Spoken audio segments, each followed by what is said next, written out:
कुआड़े गल कि भड़ुआ दल देख एटी आदिवासी परिवार 38टा परिवार रे 72टा घर दिया जाइथला जे कि गोटे भी एमाने पाई नांती एपर्यंत भी चाल घरे रहउचती। बात तो सही है। कौन ये तुम 24 वर्षर नवीन बाबूंकर विकासर शासन?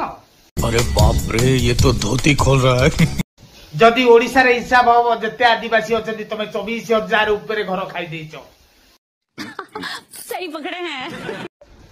तुमने तांको झियो बो को मारी किनी पोती देइचो आउ तांको बाध्य करै देइचो जे कन्वर्टेड हेबा पई। आज जदि सहस मात्रा रे आदिवासी परिवार हिंदू धर्म छाड़ी तांती केवल केवल तुमरी 24 वर्ष शासन जोगु आउ एठी भडुआक भलिया ता खाली कहि होउचो। हे देखो रे हमर बरमुंडा बस स्टैंड, हे देखो रे हमर कटक बस स्टैंड। और अभी तो रुको, क्लाइमैक्स अभी बाकी। रिमोट सरकार किए थिला तमे एठी जानिबा दरकार। तमरी नवीन पटनायक थिला रिमोट सरकार जानिकिनी भी न जानला भलिया मुक्क होइकिनी बसिथिला।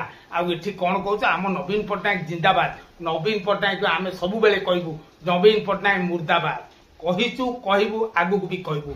जय श्री राम।